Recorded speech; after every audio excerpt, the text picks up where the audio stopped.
संत तुकडोजी महाराज प्रतिष्ठान भाजीमारी तालुका पारसुनी जिल्हा नागपूर अंतर्गत आपण नेहमी गणिताचा व्हिडिओ घेत असतो आणि तो गणिताचा व्हिडिओ घेतल्यानंतर त्यातल्या गणिताची माहिती तुम्हाला बेसिक माहिती व्हावी करता घेतो।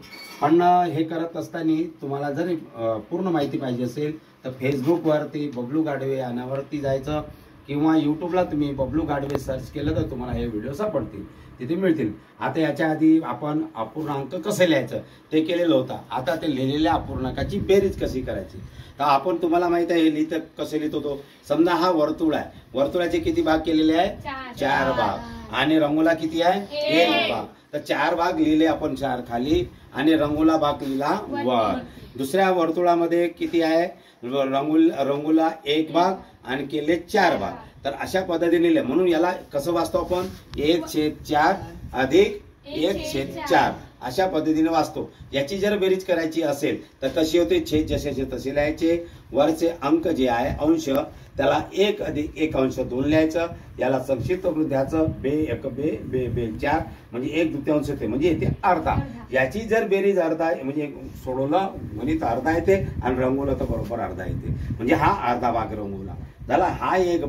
हा एक भाग दोघाला उचलून इथे जर आणला तर अर्धा होते, म्हणून 1/4 अधिक 1/4 म्हणजे अर्धा होते असं समजायचं। दुसरी आकृती बघा, एक आकृतीचे केले 4 भाग, रंगवले किती भाग? 2 भाग, म्हणून लिहिले वर 2, केले 4 भाग लिहिले 4 खाली। तसे दुसऱ्या आकृतीचे रंगवले किती भाग? 2 भाग, केले किती भाग? 4 भाग, म्हणून लिहिले 4 तर रंगवले 2। अशा प्रकारे आपण दोघांची जर बेरीज केली, हे 2 भाग रंगवले, हे 2 भाग रंगवले, याला उचलले इथे आणलं, याला उचलले इथे आणलं, म्हणजे हे पूर्ण झालं, म्हणजे एक झालं। मग हे पूर्ण बेरीज होते का ते आपल्याला पाहिजे।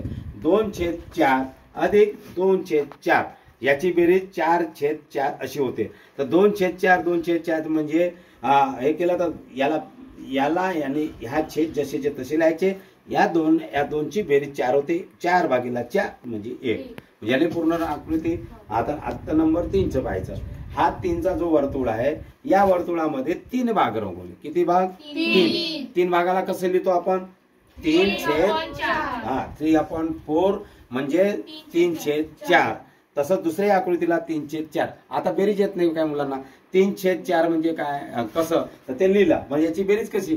तर 3/4 लिहिलं अधिक 3/4 तर खाली छेद 4 सारखे आहे म्हणून छेद लिहून टाकायचे, वरची अंशाची बेरीज करायची। अंशाची 3 3 3 6 लिहिलं, मग त्याला संक्षिप्त रूप द्यायचं।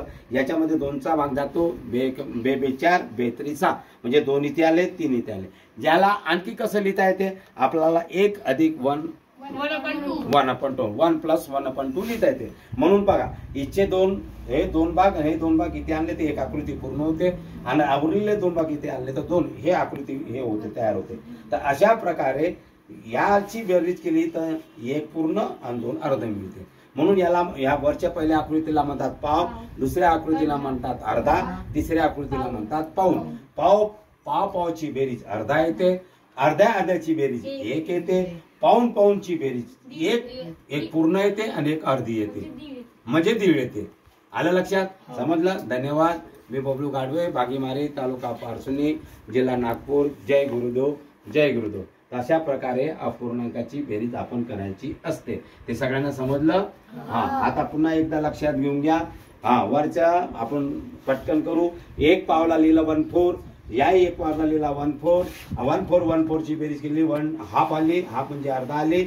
याचं जर केलं तर छेद सारखा लिहिला, समजला? याच्या अर्ध्याची बेरीज केली तर 1 होते, अर्धा म्हणजे 4 भागाचे 2 भाग रंगवले म्हणजे 2/4 म्हणजे याला अर्धा लिहिता येते, 1/2 बी लिहिता येते, पण आपण आकृती प्रमाणे लिहिले तर 2/4 प्लस 2/4 = 4/4 = 1 म्हणजे याच्यात भाग जातो। याला 3 भाग रंगवले, 3 भागाला कसं लिहितात? 3/4 म्हणजे 3/4 3/4 अधिक 3/4 मग याची दोघांची बेरीज जर केली तर ती येते 3/2। तशी केली तर 6/4 त्याला संक्षिप्त रूप दिलं 3/2 आणि त्याची बेरीज देते 1 पूर्ण आणि अर्धा वेगळा, म्हणजे 1